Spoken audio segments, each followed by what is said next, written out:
Hey everybody, my name is Justin. I'm from Angry Monkey Muay Thai and Empire Fight League, and I'm here with one half of an amazing main event. This is Calvin Dolson from the 613 Fight Factory, guys. Calvin, thanks for being on with us today. Yeah, thank you, brother. I'm glad to be here. Glad to be, like you said, half of the main event, and pumped. Big Ready to stage, go? great promotion. Yeah, hell yeah, ready to go. Thank you, man. We're trying our best. We're trying to make things exciting. We're trying to look after the fighters. We're trying to give the fighters their best experience and having them wanting to come back again in April. So thank you for being on the card, champ. We're the whole country is excited about this fight, and it's going to be a good one. And I thank you for coming in and doing your parts. I'm going to ask you some questions now. First one's real simple. What is your name, your age, your record, and your gym? Calvin Dolson, 31, getting old in these days, but fighting out of 613 Fight Factory. A good fighter. Background of Muay Thai. Background in Muay Thai. A good fighter fighting out of a good gym. Crew Jeff is he's known and respected. I like him a lot. We get along real well. Very good gym. You guys got a very good fight team, very active, competing at all levels all over the world. It's going to be good. It's going to be real good. 31 now. Did you have a birthday just recently? September 1st. Couple months or so ago. Okay, so your baby girl, 2 months old right now, so she was born around your birthday. Yeah. I was hoping that she'd be born on my birthday, so I kind of joked with my fiance, yeah, you might have to have a longer birth or later birth, but she actually ended up coming a bit early. Okay. And she's a blessing. So on the 20th of October, she'll be 2 months. Amazing. Are you gonna bring her to the fights? I'm gonna try. I might turn it into a family visit and stuff like that. So that's the plan. That would be fantastic, and congrats, man. First child, huh? Thank you, brother. Thank you. Yeah, and fighting has done so much for me and my life and getting me on the right path. I'm just trying to plant some seeds for her to help her, become a great individual. So. Well, having gone through it yourself with Muay Thai and martial arts in general, she'll have a good example. That's for sure. Thank you, man. Where were you born, Calvin? So I'm actually adopted. I was born in Kingston, Jamaica, and around 6 months I was adopted. So I've been in Ottawa my whole life basically. So the Jamaicans say I'm Canadian, and the Canadians, they don't know what to say I am. But I'm me. I always say I'm just me. Yes, you, exactly. That's all that counts. No, I ask because a lot of these questions are going to get recorded, written down on paper, and handed over to the commentators. And let me tell you something. My old boxing coach, Herbie Wine, he's Jamaican, and he's going to be one of the commentators. He's high energy. He's a good soul. He a great coach too, and he's actually from Kingston, Jamaica. So he's going to be all fucking tickled about that. I tell you. There you go. There you go. At least I'll have one fan in the building. I know I got one fan for sure. You'll have lots of fans, dude. We have a classy crowd. We don't push the bullshit and the conflict. Everything's about respect and good performances and good fights. So you won't be a villain by any means, and you'll at least have that one fan for sure. But I'm sure you're gonna have plenty more. So Calvin, you just became a dad. What do you do for work? Are you in school? You're working? What are you up to? I'm a personal support worker. In the healthcare field. So the whole pandemic thing was a little bit of a hectic time, but again, the hard times make you better. So things have been kind of cooled down and stuff like that. So it's that with the baby and training, it's say it's a full plate, but you can't complain about a full plate because that's what you've always wanted, right? So hey, man, there we go. You're blessed, and the strong people are always busy and always moving. Tell us what are you doing outside of training? Like what is something that you like to do that has nothing to do with Muay Thai? And not much really. Yeah, honestly, like I might play a couple bit of video games every now and then, but after the gym, I go from fighter to kick on dad mode, and that's about it. That's being a dad and good fiance. That's kind of my focus, and hopefully, I'm accomplishing that. But Yeah, I'm you sure never you know. are, man. I remember I was in California and I went to visit Boss Rutan at his gym. I was always a Boss Rutan fan, you know, and he ended up telling me a story about Grand Theft Auto, I think, or Miami something. I can't remember. You know, one of those crazy videos like where the guy gets out of the car and it's just mayhem and he's just beating the crap out of it. Yeah. So it was actually the video game company actually hired Boss Rutan to come in and he put a suit on him and all these sensors. And they said, you know, he asked him, he goes, "Hey guys, like how, what do you want from me? Like, how long do you think we're going to be here?" You know, and they're like, "Listen, just go ham.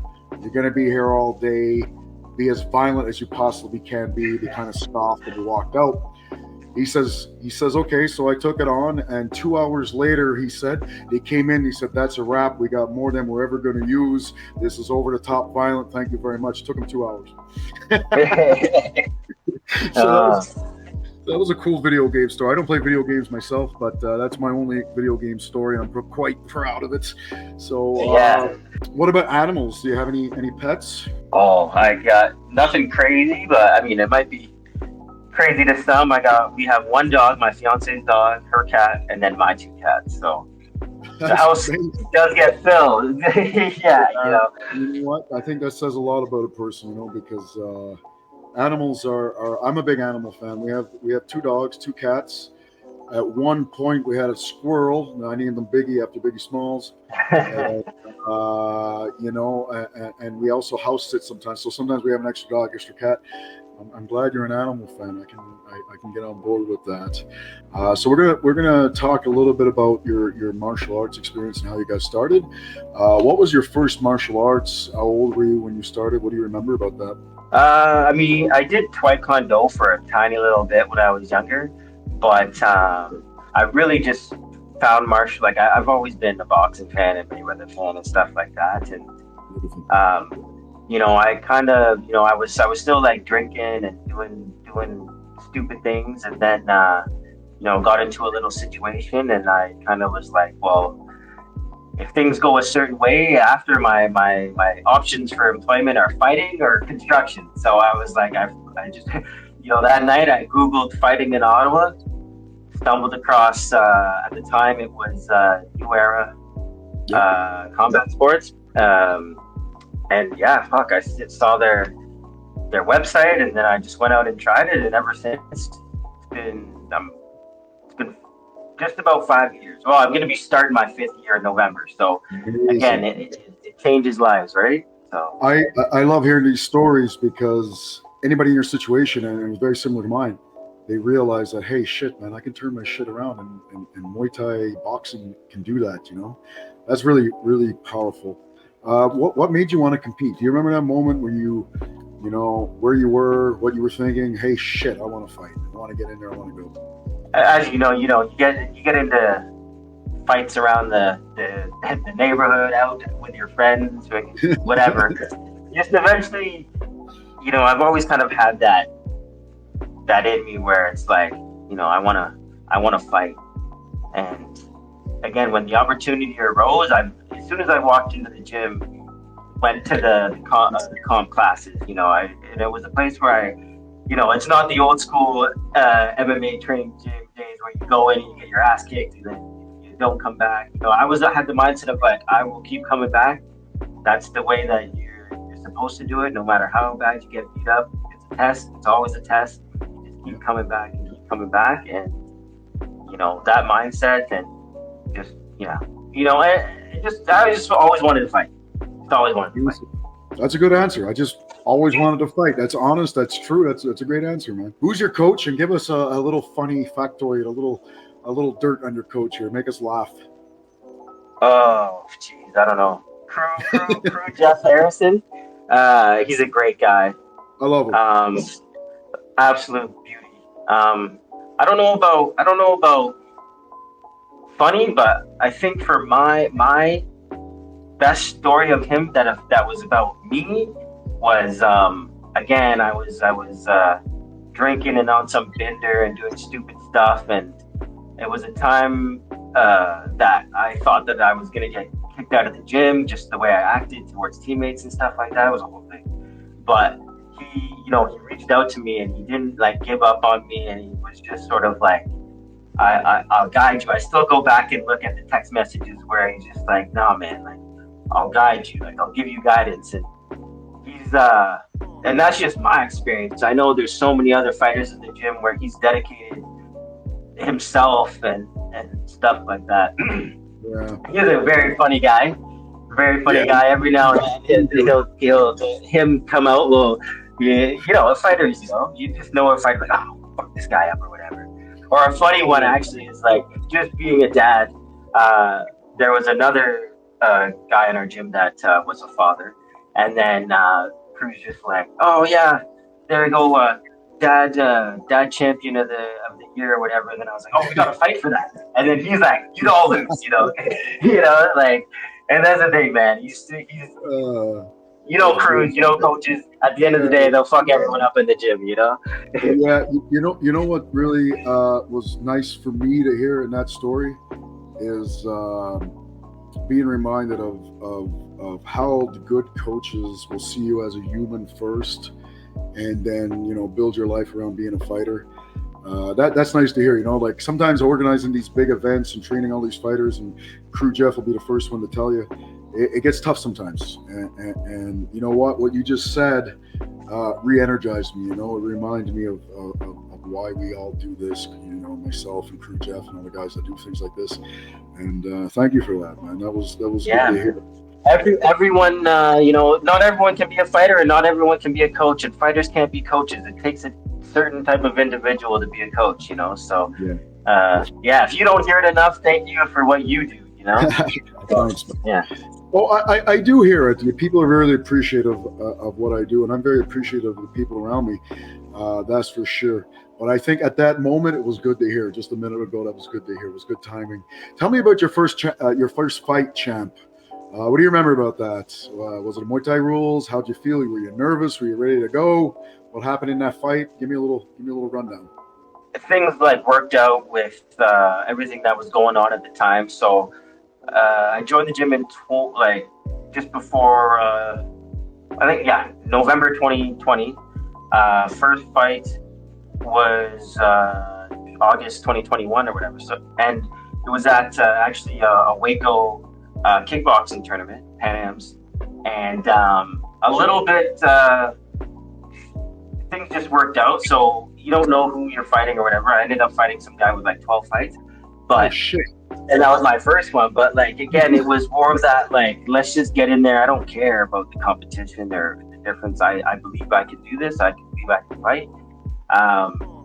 I still remember I go before every one of my fights. I go back and look at this because my opponent threw this beautiful head kick, and that was that like, oh, this is real. Like this is a fight. This isn't some 30-second. This is a fight, and you're in the ring right now. And so I look back at that like welcome to fighting moment. And anytime that I get those like pre-fight jitters, or it's turned into a routine kind of thing now. Yeah, beautiful. In my first fight, I had that moment too. I sort of pivoted and just threw this straight right hand that was really heavy, and I just clipped him right on the chin, and he dropped, and I got an 8 count out of him. And from that moment on, I was like, there's nothing else that I want to do in my life. I just want to do this. That was one punch, and it's that one kick.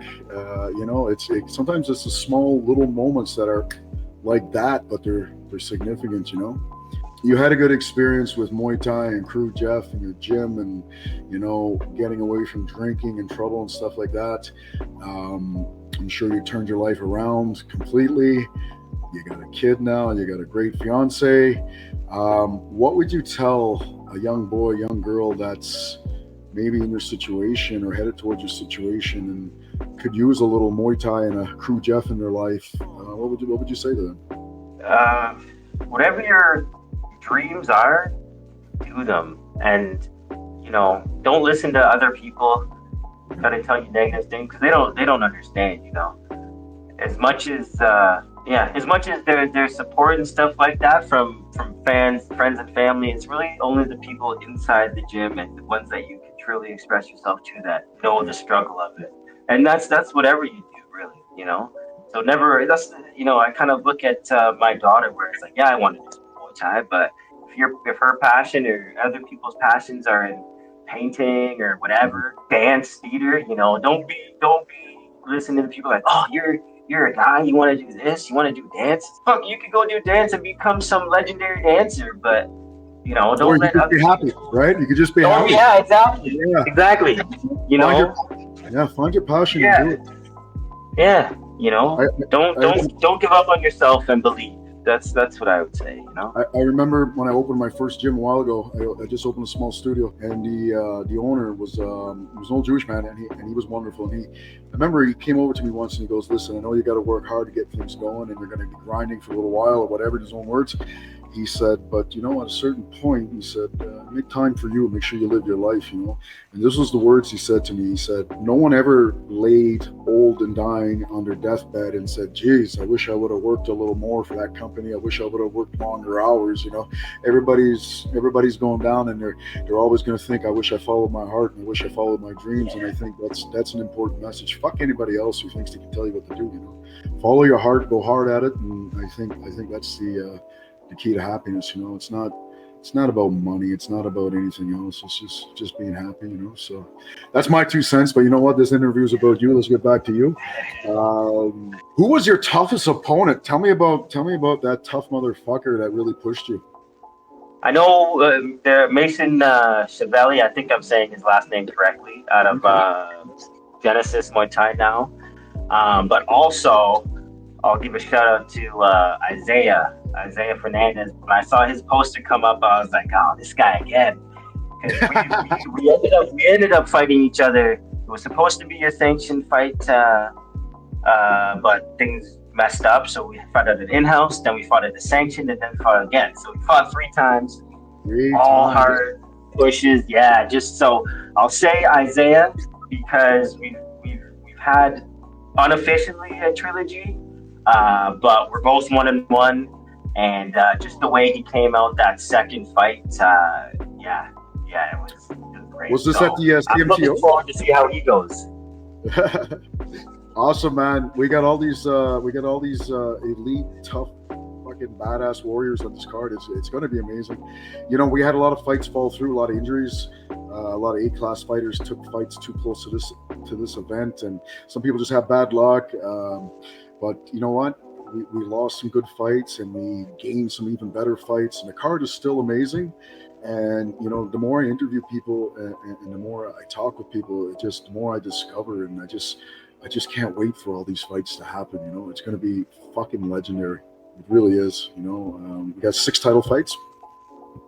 We've got some junior elites that are going to be maybe not the big names on the card right now, but people will look back and see their names and say, oh shit, okay, I know why they fought that day. So it's exciting, and all that stuff is really important to me. I want to see good fights. I want to see good fighters going at it. Who's your favorite fighter? Cody Garbrandt. That's my guy. Really? An MMA fighter? Yeah, MMA. He came to Ottawa, I think in 2019 at Algonquin College, and did a little speaking to everyone, and I needed something to sign. Well, before that, he was right about to end it, and he went out of his way to make sure that I got a chance to ask him a question.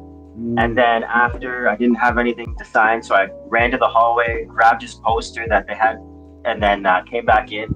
And then he made sure to sign it for me. And it was a real humble moment of, again, humanizing people. You see these God-fearing figures, right? Yeah, it's always nice to see these guys who you look up to and you never thought you would meet, and then they recognize you and they give you a minute. That's always, it doesn't seem like a lot, but it resonates, right? I met a lot of people, man, and you get to see that they're all good humans. It just gives you even more power and ambition and motivation, Who's your biggest fan, Calvin? Who's going to be losing their fucking minds when you fight on Friday, October 25th? I think, I'm bringing I'm bringing a buddy with me. I got my sponsor coming, nice. Eric Nemes at Eric Nemes Holding. We'll give a little shout out wherever the camera is there, you know? Like everyone from the gym, and I'm sure you know from fighting, it's something, support is something that you feel like spiritually. People don't need to be around in the room for me. You know, it's something that I carry with me throughout everything, you know? So all combined, everyone's my biggest fan, and everyone supports me and motivates me and stuff like that. And, you know, I guess my fiance, she wants me to make it home safely, so she'll be my biggest fan for the day. Do you have any pre-fight rituals, superstition, any little weird nuances you go through? Not really. Not really. I'm pretty, you know, I'm a Muay Thai guy, so I like the Thai oil rub down and all that sort of stuff. I don't know if I probably won't be able to do it this time, but I do like my little bit of alone time for a little bit. But you know, it's weird. Again, the more hard work you put in, the less nerves you feel before it, and the more fights you're in, it kind of becomes regular. I might take like a little nap, lie down, just sort of zen out. But yeah, as far as rituals and stuff like that, you know, not really. And I heard from one of our coaches, MMA fighters, Mateo Vogel, you know, you have all these things and stuff like that, or mandatory things or rituals. It's like, what happens if you don't have it? You know, what happens if you don't have your lucky keychain and then you're all mind fucked or whatever, you know? Then you know, so it's just looking at yeah, exactly. You know, you're not hung up too much on rituals or superstitions. When you weigh in and you can finally eat, what do you put in your body before the fight? Like, what do you like to eat? Chicken and rice. Chicken nice and rice. Simple, you know? Chicken and rice. Just give me like a shawarma platter, and that's about it. Some water. Yep. I force myself to drink the coconut water. I still haven't adjusted to the taste, but yeah, that's one of the big hydration ones. So it'll usually just be chicken and rice, water, Gatorade, coconut water, and just let things settle in. All right, so now fight's over. Calvin can let loose. What's your dirty, gross cheat meal? What are you going after at the restaurant here? What are you looking for? Pizza, chicken and rice. I'm gonna go. I'm a big sherbet fan, so I get this like rainbow sherbet. I'll probably crush like two tubs, and you know, yeah, that's. I've learned to not be so strict with myself and stuff like that. Because before I'd be like, no, I need to maintain this and that, and need to almost. You know, I saw some stat. 1 out of 4 fighters develop an eating disorder, or you know, just like, you know, a lot of times with weight cutting, people don't sort of know how to do it, and then they think that they need to starve themselves and stuff like that, or at least I did at first, you know. And then once you do fight camps a few more times, a few more weigh-ins, know your body, you're like, oh, okay, and then you have to have fuel to train, right? So it's a science for all these things, and you learn by experience. There's so much to learn. I think fighters are just better off fighting somewhere around their natural weight class. You know, cutting 4 or 5 pounds. You guys are a little lighter, and you know, like 4 or 5 pounds would be your absolute max. You're just gonna feel better. Yeah. You're gonna perform better. You know, so that's important for sure. So now you know you have a child. You're working. You're fighting. You're competing at a very high level. What are the biggest challenges? I think I know the answer, but I'd like to hear it from you. So what are the challenges for you to balance all this out? For me, it's trying not to let my stress affect my fiance and the baby and all that sort of stuff like that, you know. And some days are tired, and I got to remember that you know, she's going through what I'm going through too, you know.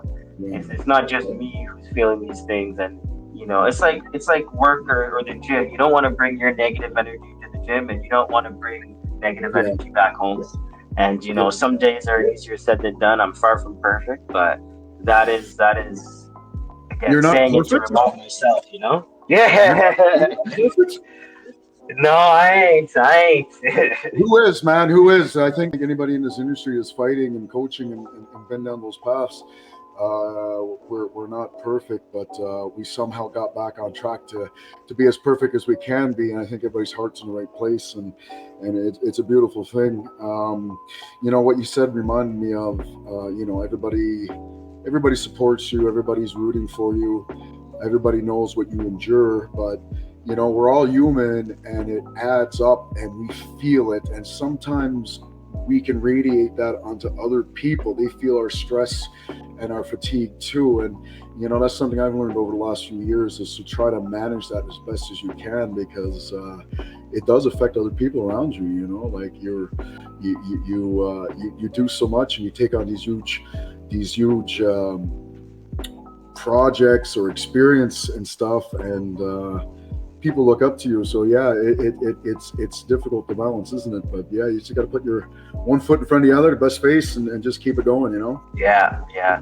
Well, it's funny too, like Crew Jeff's story. Just again, that's the other thing about I'm kind of zigzagging and all this stuff. No, But it's fine, man. you It's never fine. know what small word, positively or negatively, will affect someone. And I remember a couple fights ago, before the baby, I had horrible sleep. I've always had bad sleep or whatever. And then Crew Jeff's just like, oh my grandfather fought the Germans on no sleep, and just like that, I'm like, all right, well, I'm done complaining about being tired, or not getting enough sleep or whatever, you know. Yeah, yeah. Little things can make a difference, man. You got anything you want to add, Kelvin? Yeah. First, and if I haven't said it enough, but again, truly thank you for putting me on the card, and like you were saying about people on the junior card or whatever, just being in the building or being on the card. Sometimes people don't put value into that.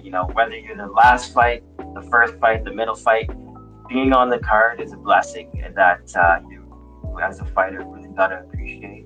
And without the promoters, yourself, other promoters, there's none of it. So again, I didn't care if I was main event, whatever. Beautiful card, beautiful promotion, fucking awesome. I can't wait. Thanks, man. We put a Yeah, lot of work into it. I got so many thankful, because the last interview I didn't thank like my parents and my family. Uh, Too many people to thank, but they've always also have never given up on me. That's the other thing with people struggling, or family members with people struggling. Try not to give up. Maybe at times you need to create some distance, but never give up. And as long as you never give up on those people struggling, they will get to where they need to get to eventually.